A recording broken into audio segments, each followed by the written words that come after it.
around a number of things. I think there's been a lot said, and I think a lot of the stuff that Alan said was entirely appropriate. And a lot of the stuff that he talked about, I would just touch on very quickly again.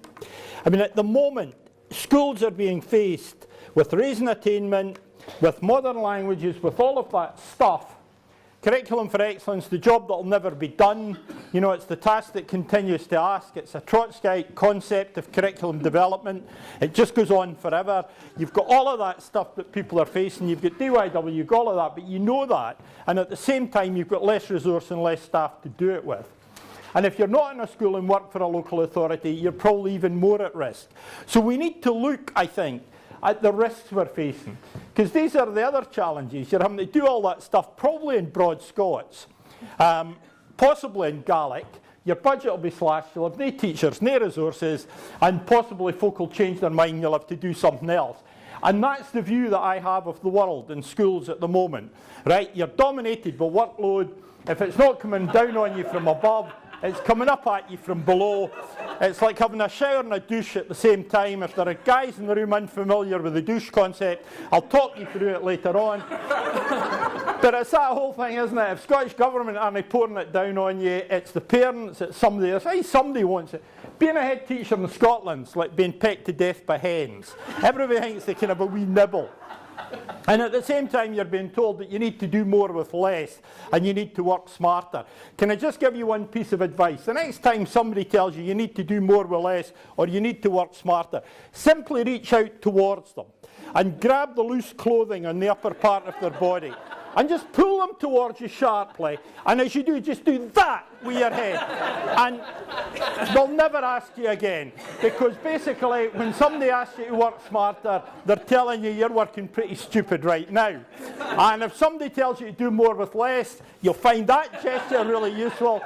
And as they lie on the floor grubbling in testicular pain, simply say to them, you do more with less now. Okay, do we get in the picture? And what we need to do in these circumstances, you know, is we just need to look back. Do you remember when we celebrated a decade of curriculum for excellence with kids greeting and running out the classroom and teachers stressed out their box? And we were so successful in, you know, in reducing bureaucracy and decluttering the curriculum. We've now got a tackling bureaucracy group. I mean, whatever happened there? And that fantastic thing, don't even mention the maths. I mean, you were able to pass higher maths last year with 34. I mean, in a subject like maths, surely, God, 50 should be halfway to 100, shouldn't it? I mean, I'm just throwing that stuff in there because, you know, frankly, most of you were stressed out your box before all of that stuff started, just doing the stuff that you do in schools. So some of you are getting really cynical. Now, some folk are roaming around going, oh, yeah, I tried that. Yeah, raising the team, did a bit of that. Some of you are working hard. They're really bad mistake because what happens when you work harder, and maybe some of you could, when you work harder, the problem is you get knackered.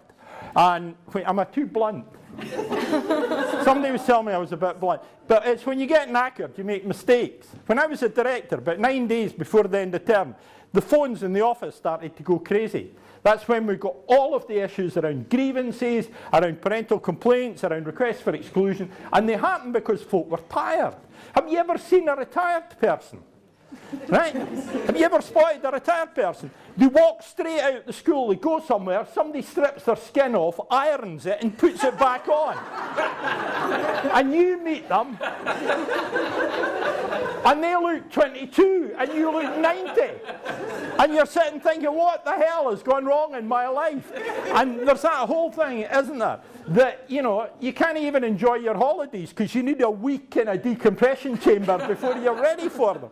I mean, I'm hopefully not doing it. And some folk are worrying more. I mean, some of you guys are looking pretty ghastly, I have to say. I mean, the Botox really isn't cutting it for some of you. And some of us are neglecting other things and other people. I mean, that person that you loved, that you thought you wanted to spend all your intimate moments with, and now all you're doing is shouting up the stairs, I'll be up in a minute. And you're lying, because it's at least another hour, right?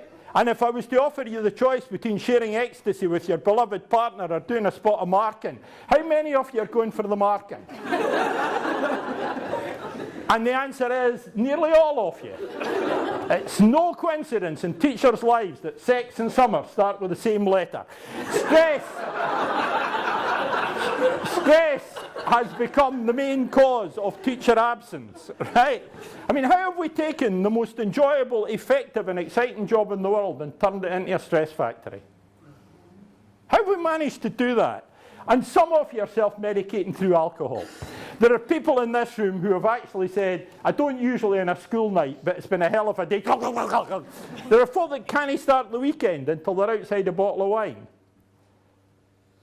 You're very quiet. That usually gets a laugh of guilty recognition, but obviously I've arrived in the land of the Jehovah's Witness. And so here's what I think we need to do if we're going to get all of this stuff right, including Alan's stuff about the balance in the raising attainment. First thing is we need to actually get down and say, what is it that matters? What is it that will make a difference? And I think Paul does that. Paul gets a lot of the time at those things that we can do in schools that will change things around and actually make a difference. So I'll very briefly go into that shortly. Second thing we need to talk about, and I said it this morning, which are the breakable plates. And the third thing that's up there, and Alan did this as well, he touched on it in his presentation, do you ever have a conversation where somebody tells you what you can stop? I mean, all of the conversations I come across in education and children's service are all what new, what more, what different. Never what stops. And as a result, I think that even as head teachers, lots of you continue to have that conversation in your schools. And what happens is we become so dominated by workload that we can't actually see the wood for the trees. And so we begin to obsess with all of these things that are deemed to be important by other people. And we do really need to agree about procedures. GIRFEC, which I'll talk about at the end and try and set up what you're going to say, Beth. But GIRFEC should be an amazing way of pulling together services focused and centred around young people. It's become a paper chase. And some of the assessment tools and some of the things that we have to do around GIRFEC take up more time than it would take to actually do something directly face-to-face with a young person that might make a difference in their lives. So we need to do that. And the other thing we need to do very quickly at the bottom is we need to look for consonance.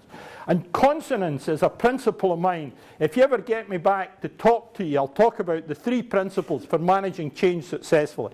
Consonance is where you are very clear about what your ambition is, as a school, as an agency, or as a service. And you always start from there. And what you do is you look out at the external priorities and say, what is there out there that offers us something that will support us with the work we want to do? And I'll give you an example of that shortly. But again, just very quickly, do we have any choices? Well, we don't. We don't. We don't. Oh, there we go. Look, it's all suddenly happening. Because there's the world that we're in, right? Education matters. And there are some young people that we get in where the only stability they have in their lives is their school. The only place where there's ambition for them is in their school. We need to do something because we're faced with all these challenges. And again, Paul touched on them this morning. But we need to make sure that we address these. And we address them through these things. We address them through creativity, through a willingness to offer children open experiences where they have some sense of control. We need to think a wee bit more innovatively, and I'll come back to why that's important. We need to think about all of these things, and we need ultimately to recover that sense of possibility, that sense that things can happen. And Paul's just done that astonishingly with that plane thing. I mean, that's just unbelievable. I mean, did you see the expression on that head teacher's face? That man will never require a laxative from now to the moment of death. The arrival of that plane has absolutely done it for him. I mean, that's just phenomenal. And it's that sense of possibility and that willingness to risk, because sometimes risk pays off. And do you know what? Practice is actually the most effective form of risk management.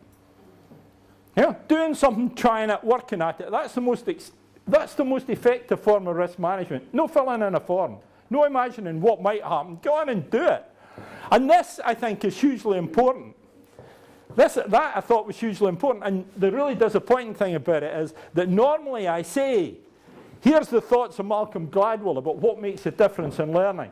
And there are the thoughts of Carl Jung. And then normally I go, and here are the thoughts of will.i.am and the Black Eyed Peas. And up it comes. Where is the love? And I say to people, brothers and sisters, because I'm in a like gospel frame of mind by this stage. And I say, brothers and sisters, what's the question this song is asking? And nobody shouts back at me. They're all sitting going, he's finally lost it completely. and then I get somebody, and somebody goes, where is the love? And I say, is it an important question? And everybody looks blankly at me. And I say, do the inspectors ever ask you? Does anybody ever come into your school and say, excuse me, could I just ask, where is the love? And nobody ever does that. They'll ask for your forward plans, they'll ask for all sorts of things, they'll ask you about all sorts of stuff, they'll ask you about Higgins, they'll never ask where is the love. But if we're not investing in young people, they won't invest in us.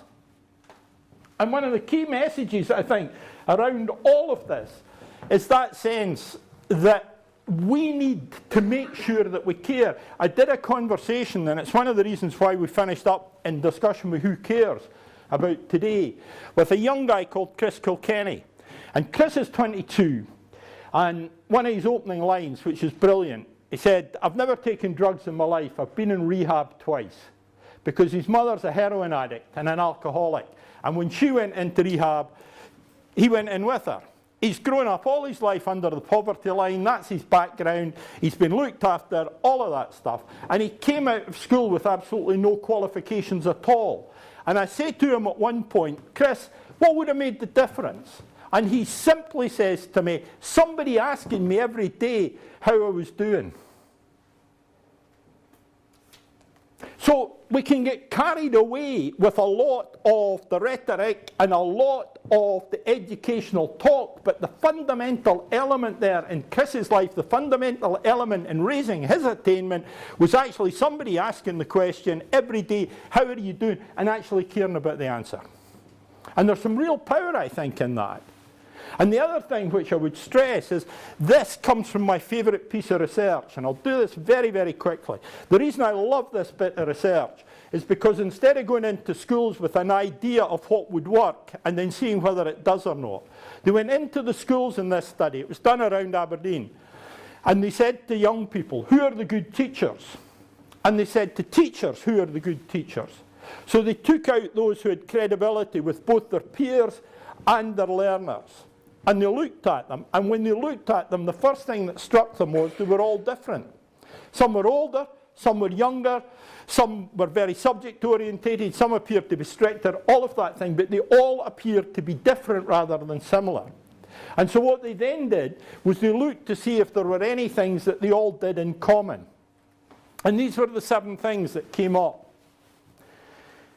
They all did simple things like promoting with young people the idea that they could do better. You know, simple as that. And they all, second bottom one, gave and received feedback. Giving and receiving good quality feedback, and lots of people in the room will know this, accelerates the pace of learning by 3 months over a session. 3 months learning gain for talking meaningfully to children and young people about their work. So instead of thinking about silver bullets, instead of looking for things that have at least 3 syllables in the way that we describe them, instead of looking at the incomprehensibility that Paul pointed out, why are we not looking at some of these very basic things that teachers do that actually make them effective? And the power of that is I've translated that into a self-evaluation form, which doesn't ask teachers to grade themselves, it just simply gets them to raise questions about it. And what happens with that is you actually get teachers coming in to an evaluation where they're bound to register positively to some extent. And it's a good way, if you do it jointly with your staff, of moving them on. But here's the 4 questions. Here's the 4 questions that I use when I do it. The first question is, what are you going to improve in your practice? Because if it's teachers' practice, or teaching assistants' practice, or community and learning development people working with children in schools, if that's what makes a difference, why would you begin the conversation anywhere else? And the first step that teachers take in this evaluation, when it's teachers that are doing it, is to say what they're prepared to commit to. Now hold that thought, it's important. Second question, what help or support will you need to make that improvement? Means that you move the conversation from you to we. You're saying that the improvement that you want to make is not simply your responsibility as a teacher, it's our responsibility as a school. And I appreciate that you cannot play your part in the orchestra unless I allow you time for rehearsal and I give you that opportunity to respond to the conducting that I wish to do as your leader. So you're moving the conversation from you to we, and you're recognizing that it's not because people don't want to do things. It may be because they've given up, they've got a bit barnacled, or it may be because they've settled or whatever, but you're beginning to get them to think about moving forward. And then the third question, which is important, what are the outcomes that you're going to look for? So very simply, you're doing the hard work of getting teachers to say, if I do this thing, how will it affect my children? And that's the bit you need to work on, because some of your teachers will find it very difficult to make a direct connection between an improvement in performance and an improvement in their pedagogy or whatever. And the reason why that's important as well is that's the first time data's appeared. How many times do we start the conversation from the data? How many times in a secondary school do we have a conversation about stacks previously, insight now, and the conversation starts by identifying the deficit, and then the teachers are challenged to go away and address that deficit, although the conversation that they've had hasn't given them any clues as to how. See what I'm driving at? If you start a conversation from the data and work backwards, teachers will feel that the targets are imposed on them. If you start the conversation from the practice and allow the teachers to evolve their targets, and you work with them to make sure they're ambitious, who owns the target? And if it's the teacher who owns the target, do you think that increases or decreases the likelihood of them achieving it? So do you see what I'm getting at? There's a really small tweak being made there, and actually that form of review is what Education Scotland is fundamentally asking schools to do. It's asking them to look at practice, and it's asking them to chart and have a rigorous and disciplined way of improving their performance. But I think that's something that speaks directly to the needs of schools and young people in them. So just a very small thing. And Alan's talked about curriculum planning. I'm not going to repeat it. And we've talked about that. I'm not going to repeat that. I just want to repeat this. Can I give you a wee tip? And this is a wee tip. Costs you, it's free. Costs you nothing. There you go. Temo, I am afraid. Te amo, I love you. And there's only one difference. At one level, there's only one difference between temo and te amo. It's one letter. How big's the difference in terms of meaning? So what you need to look for in your schools with your partners is you need to look for the letter A. So here's the tip. Sometimes when you're doing staff development, just draw a big graph. And one line in your graph is time and effort. And the other line is impact. And the exercise that you do is, let's say you're looking at marking or assessment. You write down in post-its all the things that you do around marking and assessment. So everybody writes, all your teachers, you write all down on your post-its, all the things you do, and you then put them on the graph. What does that do for you? It allows you to immediately see which things you're doing that take up a lot of time but don't produce a lot of impact. And what you can then do is you can then say to teachers, how does this reflect your practice? See what I'm driving at? And you can do it with anything. And the purpose of that very simple, very straightforward exercise is it allows people to immediately see what are the activities that drain the bath and which are the ones that fill it up. So again, look for the butterflies, look for these things. And the final bit that I just want to do, because there are other colleagues here, I hope, this afternoon, is this is the reality for young people, I think. We come across very, very few young people now in difficulty who are not in multiple difficulty.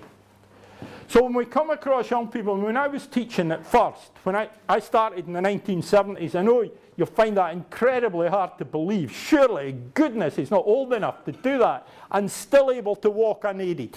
But I did. I started in the 1970s, and I used to meet just some poor kids. But two parents would turn up for parents' night, both ambitious, both want to have a conversation with me. And thank goodness you're nodding, sir, because that means it's not just my nostalgia, right? Now, the chances are, if you're dealing with children where there are issues around attainment and learning, there'll be a multiplicity of issues. And here's what we do with them. We put them in that maze, and there's how we relate to them. We relate to them down the corridors of that maze, and often what we don't do is we don't pull things together, even in areas like this, where we're allegedly a children's service. And what we need to do is that. We need to take the kid out the maze, and we need to put somebody alongside it. And if there's one picture, and we'll talk about it, and I'm sure you're going to talk about it later on, if there's one picture that you should all take away from today, it's not been up on these screens, it's on Twitter. And it's a picture of that man there at the back of the room, and that woman there at the front of the room, because he's the guy that stood beside her, and he's the guy that pulled the services around you, isn't he? And you're going to talk about him and be right, read about him later on. But that's the reality, isn't it? That's what we do where we want to raise attainment. And it doesn't matter whether it's a youth worker or a teacher. It doesn't matter if it's a social worker. What we need to recognise is that for children who are most challenged, the reality is that schools cannot make all the difference. But you need to make all the difference you can. And that's why in the conversations that we have for the rest of the afternoon after we've listened to Beth, then what we need to recognise is what is it that's important to do? How can we best do those things that we can do at our own hand? And how can we best do those things that we need to do together? And we need to do that. We need to think inside the box. And that's I mean, I've worked a lot harder and got more laughs, but you know, there we go. And we need to recognise that. In a complex and changing world, the answers come from the choir, not the soloists. We can't wait for the leaders to save us. There is no Messiah. There's not even a very naughty boy. We need to make our own futures. You know, we actually need to make our own futures. We need to take control of the situation and move forward, and we need to do what we can at our own hand. And we need to remember this, and very quickly, from Barbara Kingsolver's novel, and I know that loads of you in this room have heard me talk about it before, The Lacuna, 5-year-old boy walking with his mother past an Indian village in Mexico. The village is in fete. The women are dancing, their white dresses swirled like froth with skirts so wide they could take the hems in their fingertips and raise them up to make sudden wings like butterflies, fluttering as they turned.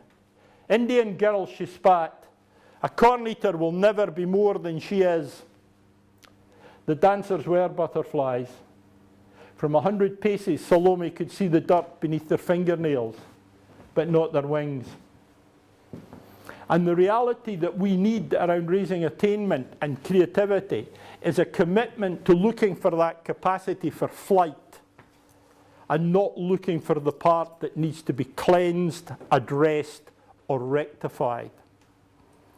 It's about looking, as we said this morning, and people responded to it well, it's about looking beyond the labels and seeking to find the identity.